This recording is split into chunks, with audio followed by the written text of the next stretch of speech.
ಸ್ನೇಹಿತರೆ, ಪೂನಾದಲ್ಲಿ WNS global ಅಂತ ಒಂದು BPO ಕಂಪ್ನಿ ಇರುತ್ತೆ. ಸಿಂಪಲಾಗಿ ಹೇಳೋದಾದರೆ ಇದೊಂದು ಕಾಲ್ ಸೆಂಟರ್ ಆಗಿರುತ್ತೆ. ಜನವರಿ 7, 2025ಕ್ಕೆ ಸಂಜೆ 6 ಗಂಟೆ 15 ನಿಮಿಷಕ್ಕೆ ಇಲ್ಲಿ ಫಸ್ಟ್ ಶಿಫ್ಟ್ ಮುಗ್ದಿರುತ್ತೆ. ಸೆಕೆಂಡ್ ಶಿಫ್ಟ್ ಶುರುವಾಗುತ್ತೆ.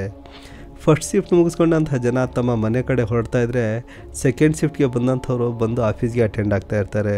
ಇದರಿಂದಾಗಿ ಅಲ್ಲಿ ಸ್ವಲ್ಪ ಜನಸಂದಣಿ ಹೆಚ್ಚಾಗಿರುತ್ತೆ, ಅಲ್ಲಿ ಕ್ರೌಡ್ ಇರುತ್ತೆ. ಇದೇ ಆಫೀಸ್ನ ಪಾರ್ಕಿಂಗ್ ಲಾಟಲ್ಲಿ ಒಂದು ಘಟನೆ ನಡೆಯುತ್ತೆ. ಸ್ನೇಹಿತರೆ, ಆ ಘಟನೆ ಬಗ್ಗೆ ನಾನು ತಿಳಿಸೋದಕ್ಕೆ ಮೊದಲು ಒಂದು ಸಣ್ಣ ವಿಡಿಯೋ ತೋರಿಸ್ತೀನಿ, ಅದನ್ನು ನೋಡ್ಕೊಳ್ಳಿ. ಸ್ನೇಹಿತರೆ, ಈ ವಿಡಿಯೋದಲ್ಲಿ ಸುತ್ತಮುತ್ತ ಜನ ನಿಂತು ನೋಡ್ತಾ ಇರೋದನ್ನು ನೋಡಿದ್ರೆ ಇಲ್ಲಿ ಯಾವುದೋ ಒಂದು ಬೀದಿಲಿ ನಾಟಕ ನಡೀತಾ ಇದೆ ಅನ್ನೋ ಥರ ಕಾಣ್ತಾ ಇದೆ. ಆದರೆ ಹಾಗೆ ಸ್ವಲ್ಪ ಗಮನ ಇಟ್ಟು ನೋಡ್ತಾ ಇರಿ. ಆ ಯುವಕ ತನ್ನ ಕೈಯಲ್ಲಿ ಒಂದು ಹತಾರ್ ಹಿಡಿದಿದ್ದಾನೆ. ಆ ಹತಾರ್ನಿಂದ ಬಂದು ಆ ಯುವತಿಯ ತೋಳಿಗೆ ಚುಚ್ತಾ ಇದ್ದಾನೆ. ಇದರಿಂದಾಗಿ ಆ ಯುವತಿ ಆ ನೋವಿಂದ ಅರಚಾಡ್ತಾ ಇದ್ದಾಳೆ, ಕಿರ್ಚಾಡ್ತಾ ಇದ್ದಾಳೆ.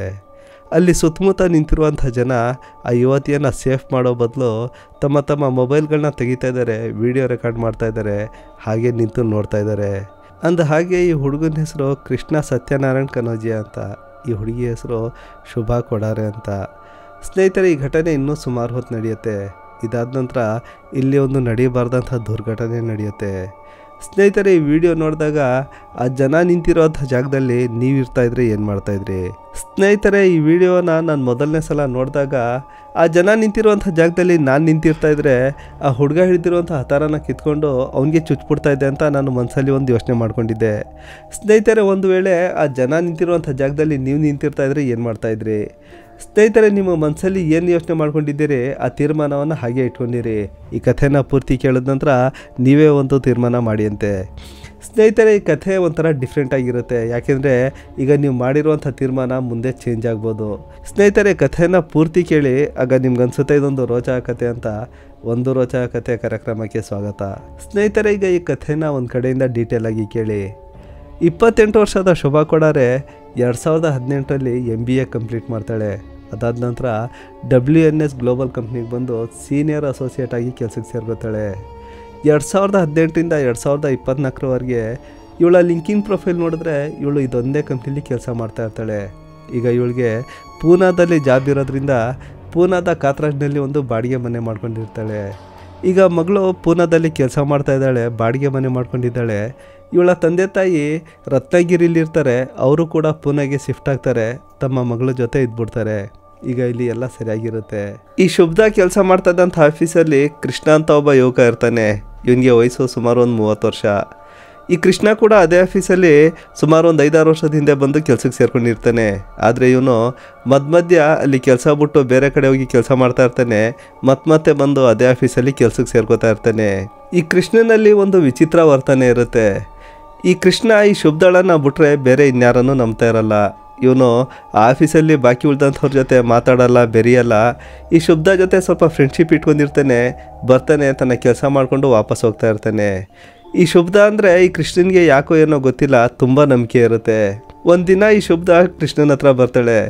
ನಮ್ಮ ತಂದೆಗೆ ಬ್ಲಡ್ ಶುಗರ್ನ ಪ್ರಾಬ್ಲಮ್ ಇದೆ, ತುಂಬ ಸೀರಿಯಸ್ ಇದೆ, ಆಪ್ರೇಷನ್ ಮಾಡಿಸ್ಬೇಕು, 25,000 ಸಾಲ ಕೊಡು ಅಂತ ಕೇಳ್ತಾಳೆ. ಕೃಷ್ಣ ಬೇರೆ ಏನು ಮಾತಾಡಲ್ಲ, ಸರಿ ಅಂತ ದುಡ್ಡು ಕೊಟ್ಟು ಕಳಿಸ್ತಾನೆ. ಇದಾಗಿ ಸ್ವಲ್ಪ ದಿನ ಕಳೆಯುತ್ತೆ. ಶುಭ್ಧ ಮತ್ತೆ ಬರ್ತಾಳೆ, 15,000 ಸಾಲ ಕೇಳ್ತಾಳೆ. ಕೃಷ್ಣ ಮತ್ತೆ ಕೊಡ್ತಾನೆ. ಇದೇ ಥರ ಒಂದು ಸಲ 15, ಒಂದು ಸಲ 20, ಒಂದು ಸಲ 50 ಅಂತ ಸುಮಾರು ಸಾಲ ಕೇಳ್ಕೊಂಡು ಇಸ್ಕೊಂಡು ಹೋಗ್ತಾ ಇರ್ತಾಳೆ.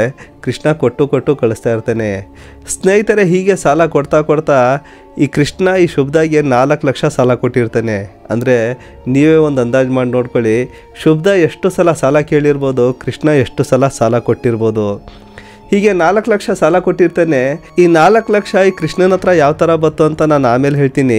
4 ಲಕ್ಷ ಅಂದರೆ ಉತ್ತರ ಭಾರತದಲ್ಲಿ ಏನು ಅಂತ ಮೊದಲು ತಿಳ್ಕೊಳ್ಳಿ. ಸ್ನೇಹಿತರೆ, ಇಲ್ಲಿ ನಮ್ಮ ಸೌತ್ ಇಂಡಿಯಾದಲ್ಲಿ 4 ಲಕ್ಷ ಅಂದರೆ ಒಬ್ಬ ಸಾಮಾನ್ಯ ಕೆಲಸ ಮಾಡೋನು ಕೂಡ ಫೈಟ್ ಮಾಡ್ತಾನೆ, ಅರೇಂಜ್ ಮಾಡ್ತಾನೆ. ಆದರೆ ಉತ್ತರ ಭಾರತದಲ್ಲಿ 4 ಲಕ್ಷ ಅಂದರೆ ನಾನು ಕಣ್ಣಿಂದ ನೋಡಿದ್ದೀನಿ 40 ಲಕ್ಷಕ್ಕೆ ಸಮಾನ. ಸ್ನೇಹಿತರೆ, ನಾನು ನೋಡಿದ್ದೀನಿ ಉತ್ತರ ಭಾರತದಲ್ಲಿ ಒಂದೊಂದು ರೂಪಾಯಿಗೂ ಕೂಡ ತುಂಬ ಕಷ್ಟಪಟ್ಟು ಸಂಪಾದನೆ ಮಾಡಬೇಕು. ಒಂದು ಉದಾಹರಣೆ ಹೇಳ್ತೀನಿ, ಕೇಳ್ಕೊಳ್ಳಿ. ಸ್ನೇಹಿತರೆ, ಒಬ್ಬ 6 ಸಿಲಿಂಡರನ್ನು ಸೈಕಲಲ್ಲಿ ಹೊತ್ಕೊಂಡು ಬರ್ತಾನೆ. ಅವನಿಗೆ ಒಂದೊಂದು ಸಿಲಿಂಡರ್ಗೆ 10 ರೂಪಾಯಿ ಮಾತ್ರ ಕಮಿಷನ್ ಸಿಗುತ್ತೆ. ನಮ್ಮ ಸೌತ್ ಇಂಡಿಯಾದಲ್ಲಿ ಒಂದು ಸಿಲಿಂಡರ್ ತಂದುಕೊಟ್ರೆ 50 ರೂಪಾಯಿ ಕೊಡ್ತಾರೆ. ಅದು ಅವ್ರವ್ರ ಜೀವನ, ನಾನು ಅದು ತಪ್ಪು ಅಂತ ಹೇಳಲ್ಲ. ಆದರೆ ನಾರ್ತ್ ಇಂಡಿಯಾದಲ್ಲಿ ಒಂದು ಸಿಲಿಂಡರನ್ನು ಮನೆ ಹತ್ರ ತಂದುಕೊಟ್ರೆ 10 ರೂಪಾಯಿ ಕೊಡ್ತಾರೆ. ಒಂದು ವೇಳೆ ಆ ಮನೆ 3 ಅಫ್ಟಿಯರ್ ಬಿಲ್ಡಿಂಗ್ ಮೇಲೆ ಇರುತ್ತೆ, ಅಲ್ಲಿಗೆ ತೊಗೊಂಡೋಗಿ ಆ ಸಿಲಿಂಡರ್ ಕೊಟ್ಟರೆ 20 ರೂಪಾಯಿ ಕೊಡ್ತಾರೆ. ಅಲ್ಲಿಗೆ ಆ ಸಿಲಿಂಡರ್ ತೊಗೊಂಡೋಗಿ ಕೊಡೋಂಥವನ ಪ್ರತಿದಿನದ ಸಂಪಾದನೆ ಎಷ್ಟಿರ್ಬೋದು ಅಂತ ನೀವೇ ಅಂದಾಜು ಮಾಡಿ ನೋಡ್ಕೊಳ್ಳಿ. ಸ್ನೇಹಿತರೆ, ಇದೇ ಥರ ನಾರ್ತ್ ಇಂಡಿಯಾದಲ್ಲಿ 1 ರೂಪಾಯಿನೂ ಕೂಡ ತುಂಬ ಕಷ್ಟದಿಂದ ಸಂಪಾದನೆ ಮಾಡಿರ್ತಾರೆ. ಅಂಥದ್ರಲ್ಲಿ 4 ಲಕ್ಷವನ್ನು ಸೇವಿಂಗ್ ಮಾಡಿ ಇಟ್ಟಿರಬೇಕು ಅಂದರೆ ಆ ಕೃಷ್ಣ ಎಷ್ಟು ಕಷ್ಟಪಟ್ಟಿರಬೇಕು. ಆ ಕೃಷ್ಣ 4 ಲಕ್ಷವನ್ನು ಯಾಕೆ ಸೇವ್ ಮಾಡಿಟ್ಟಿದ್ದ ಅಂದರೆ, ನೀವು ಈ ಫೋಟೋದಲ್ಲಿ ನೋಡಿ, ಕೃಷ್ಣನಿಗೆ ಒಂದು ಕಣ್ಣಲ್ಲಿ ಪ್ರಾಬ್ಲಮ್ ಇರುತ್ತೆ. ಅವನು ಈ 2024 ಅಕ್ಟೋಬರಲ್ಲಿ ಆ ಕಣ್ಣಿಗೆ ಆಪ್ರೇಷನ್ ಮಾಡಿಸೋದಿರುತ್ತೆ. ಆದರೆ ಶುಭ್ಧ ಬಂದು 8 ತಿಂಗಳಿಂದ 4 ಲಕ್ಷವನ್ನು ಪೀಕ್ಬಿಟ್ಟಿರ್ತಾಳೆ. ಈಗ ಬರ್ತಾ ಬರ್ತಾ ಈ ಕೃಷ್ಣನಿಗೆ ಆ ಕಣ್ಣಲ್ಲಿ ಪ್ರಾಬ್ಲಮ್ ಜಾಸ್ತಿ ಆಗ್ತಾ ಬರುತ್ತೆ. ಈಗ ಕೃಷ್ಣ ದುಡ್ಡನ್ನು ಮತ್ತೆ ವಾಪಸ್ ಕೇಳೋದಕ್ಕೆ ಶುರು ಮಾಡ್ತಾನೆ. ಈಗ ಕೃಷ್ಣ ಯಾವಾಗ ದುಡ್ಡನ್ನು ವಾಪಸ್ ಕೇಳೋದಕ್ಕೆ ಶುರು ಮಾಡ್ತಾನೆ, ಶುಭ್ಧ ತನ್ನ ಇಲ್ಲದೇ ಇರೋವಂಥ ಕತೆಗಳನ್ನೆಲ್ಲ ಹೇಳೋದಕ್ಕೆ ಶುರು ಮಾಡ್ತಾಳೆ. ನಮ್ಮ ಅಪ್ಪನಿಗೆ ಸೀರಿಯಸ್ ಇದೆ, ಮನೆಯಲ್ಲಿ ಪ್ರಾಬ್ಲಮ್ ಇದೆ, ಯಾವುದೋ ಲೋನ್ ಬಂದಾಗ ಕೊಡ್ತೀನಿ, ಹಾಗೆ ಹೀಗೆ ಅಂತ ತಳ್ಳಾಗ್ತಾ ಇರ್ತಾಳೆ. ಕೃಷ್ಣ ಕೂಡ ಯಾವುದೇ ಫೋರ್ಸ್ ಮಾಡಲ್ಲ, ಯಾಕೆಂದರೆ ಇವನು ಒಂದು ಪೇಪರ್ ಬರ್ಸ್ಕೊಂಡಿಲ್ಲ, ಯಾವುದೇ ಒಂದು ಆಧಾರ ಇಲ್ಲ. ಇವನು ಒಂದು ಹೆಣ್ಮಗಳಿಗೆ ಸಾಲ ಕೊಟ್ಟಿರ್ತಾನೆ, ಅವಳ ಹತ್ರ ಸ್ಮೂತಾಗಿ ಇಸ್ಕೋಬೇಕು. ಅದಕ್ಕಾಗಿ ಕೃಷ್ಣ ಬಂದು ಕೇಳ್ತಾ ಇರ್ತಾನೆ, ಶುಭ್ಧ ತಳ್ತಾ ಇರ್ತಾಳೆ. ಆಮೇಲೆ ಇಲ್ಲಿ ಇನ್ನೊಂದು ವಿಚಿತ್ರ ಏನಂದರೆ, ಶುಭ್ಧ ಬೇರೆ ಟೈಮಲ್ಲಿ ನಾರ್ಮಲಾಗಿ ಹೇಗಿರಬೇಕು ಹಾಗೆ ಇರ್ತಾಳೆ. ಆದರೆ ಕೃಷ್ಣ ಬಂದು ದುಡ್ಡು ಕೇಳ್ದ ಅಂದರೆ ಅವಳು ಬೇರೆ ಒಂಥರ ನಾಟಕನೇ ಶುರು ಮಾಡಿಬಿಡ್ತಾಳೆ. ಇವಳೇನು ಭಾರಿ ದುಃಖದಲ್ಲಿ ತೇಲಾಡ್ತಾ ಇದ್ದಾಳೆ, ಆ ಥರ ಒಂದು ನಾಟಕ ಶುರು ಮಾಡಿಬಿಡ್ತಾಳೆ. ಈ ಕೃಷ್ಣನಿಗೂ ಕೇಳಿ ತುಂಬ ಬೇಜಾರಾಗ್ಬಿಡುತ್ತೆ. ಇಲ್ಲಿ ಇನ್ನೊಂದು ನೋಡ್ತಾನೆ ಕೃಷ್ಣ, ಬರ್ತಾ ಈ ಶುಭ್ಧಾಳ ಲೈಫ್ ಸ್ಟೈಲೇ ಚೇಂಜ್ ಆಗಿಬಿಟ್ಟಿರುತ್ತೆ. ಒಂದು ಎಲೆಕ್ಟ್ರಿಕ್ ಬೈಕ್ ತೊಗೊಂಡಿರ್ತಾಳೆ, ಒಳ್ಳೊಳ್ಳೆ ಬಟ್ಟೆ ಹಾಕ್ಕೊಂಡು ಬರ್ತಾ ಇರ್ತಾಳೆ, ಸಣ್ಣ ಪುಟ್ಟ ಚೈನ್ ಕೂಡ ಮಾಡಿಸಿರ್ತಾಳೆ. ಆದರೆ ಕೃಷ್ಣ ದುಡ್ಡು ಕೇಳಿದ್ರೆ ಕೊಡೋದಕ್ಕೆ ದುಡ್ಡಿಲ್ಲ ಅಂತ ಹೇಳ್ತಾ ಇರ್ತಾಳೆ. ಕೃಷ್ಣನಿಗೂ ಕೂಡ ಬರ್ತಾ ಬೇಜಾರಾಗ್ಬಿಡುತ್ತೆ. ಕೃಷ್ಣ ಈಗ ಇಲ್ಲಿ ಯೋಚನೆ ಮಾಡ್ತಾನೆ, ಅವನಿಗೂ ಕೂಡ ಈ ಟೈಮಲ್ಲಿ ಏನು ಮಾಡಬೇಕು ಅಂತ ಗೊತ್ತಾಗ್ತಾ ಇರಲ್ಲ. ಇಲ್ಲಿ ಕೃಷ್ಣ ಒಂದು ತಪ್ಪು ಮಾಡಿರ್ತಾನೆ. ಇವನು ದುಡ್ಡು ಕೊಡುವಾಗ ಶುಭ್ಧ ಮನೇಲಿ ಒಂದು ಮಾತು ಕೂಡ ಹೇಳಿರಲ್ಲ. ಸರಿ, ಒಂದು ಸಲ ಅವ್ರ ಮನೇಲಿ ಹೇಳ್ಬಿಟ್ಟು ಬರೋಣ ಅಂತ ಕೃಷ್ಣ ತನ್ನ ಆಫೀಸಿಂದ ಹೊರಡ್ತಾನೆ, ಶುಭ್ಧ ಮನೆಗೆ ಹೋಗ್ತಾನೆ. ಅಲ್ಲಿ ಅವರ ತಂದೆ ಇರ್ತಾರೆ. ಅವ್ರ ತಂದೆಗೆ, ನೋಡಿ ನಿಮ್ಮ ಆರೋಗ್ಯ ಸರಿ ಇಲ್ಲ ಅಂತ ನಿಮ್ಮ ಮಗಳು ನನ್ನ ಹತ್ರ 4 ಲಕ್ಷ ಸಾಲ ಇಸ್ಕೊಂಡಿದ್ದಾಳೆ, ಆದರೆ ವಾಪಸ್ ಕೊಡೋ ಮಾತೇ ಇಲ್ಲ. ನೋಡಿ ನನಗೂ ಈ ಥರದ ಒಂದು ಪ್ರಾಬ್ಲಮ್ ಇದೆ, ನೀವು ಸ್ವಲ್ಪ ಬುದ್ಧಿ ಹೇಳಿ ನನ್ನ ದುಡ್ಡು ವಾಪಸ್ ಇಸ್ಕೊಡಿ ಅಂತ ಹೇಳ್ತಾನೆ. ಆದರೆ ಅಲ್ಲಿ ಕೃಷ್ಣನ್ಗೆ ಶಾಕ್ ಆಗುವಂಥ ಮಾತೇನೆಂದರೆ, ಶುಭ್ಧ ತಂದೆಗೆ ಆರೋಗ್ಯದಲ್ಲಿ ಯಾವುದೇ ಪ್ರಾಬ್ಲಮ್ ಇರಲ್ಲ, ಅವ್ರಿಗೆ ಯಾವುದೇ ಒಂದು ಆಸ್ಪತ್ರೆಯಲ್ಲಿ ಅಡ್ಮಿಟ್ ಮಾಡಿರಲ್ಲ, ಯಾವುದೇ ಒಂದು ಆಪ್ರೇಷನ್ ಮಾಡಿರಲ್ಲ. ಅಷ್ಟೇ ಅಲ್ಲ, ಶುಭ್ಧ ತಂದು 1 ರೂಪಾಯಿ ಕೂಡ ಅವ್ರ ತಂದೆಗೆ ಖರ್ಚು ಮಾಡಿರಲ್ಲ. ಇದನ್ನೆಲ್ಲ ತಿಳಿದಾಗ ಕೃಷ್ಣನ್ಗೆ ತುಂಬ ಬೇಜಾರಾಗುತ್ತೆ. ಅವನು ಆಫೀಸ್ಗೆ ಮತ್ತೆ ವಾಪಸ್ ಬರ್ತಾನೆ. ಜನವರಿ 7, 2025ಕ್ಕೆ ನಾನು ಮೊದಲೇ ಹೇಳಿದಂಥ ಒಂದು ಘಟನೆ ನಡೆಯುತ್ತೆ.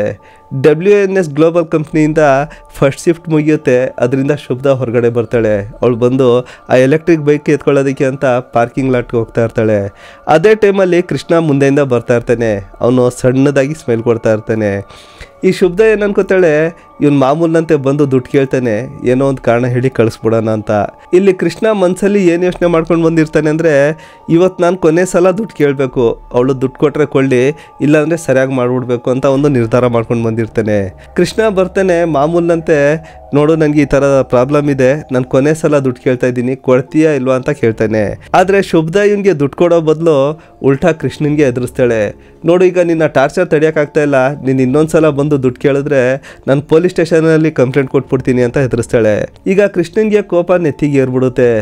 ಇವನು ಕಷ್ಟಪಟ್ಟು ಸಂಪಾದನೆ ಮಾಡಿ ಸೇವ್ ಮಾಡಿ ಇಟ್ಟಿದ್ದಂಥ ದುಡ್ಡನ್ನು, ಅದು ತನ್ನ ಕಣ್ಣಿನ ಆಪ್ರೇಷನ್ಗೆ ಅಂತ ಇಟ್ಟಿದ್ದಂಥ ದುಡ್ಡನ್ನು ಶುಭ್ಧ ಇಸ್ಕೊಂಡು ವಾಪಸ್ ಕೇಳಿದ್ರೆ ಪೊಲೀಸ್ ಸ್ಟೇಷನಲ್ಲಿ ಕಂಪ್ಲೇಂಟ್ ಕೊಡ್ತೀನಿ ಅಂತ ಹೇಳ್ತಾ ಇದ್ದಾಳಲ್ಲ. ಕೃಷ್ಣ ಒಂದು ನಿರ್ಧಾರ ಮಾಡಿರ್ತಾನೆ, ಅವಳು ಒಂದು ಪಕ್ಷ ದುಡ್ಡು ಕೊಡಲಿಲ್ಲ ಅಂದರೆ ಅವಳಿಗೇನಾದ್ರು ಹೆಚ್ಚು ಕಮ್ಮಿ ಮಾಡಬೇಕು ಅಂತ. ಹೀಗೆ ಮಾತಿಗೆ ಮಾತು ಬೆಳೀತಾ ಇರುತ್ತೆ.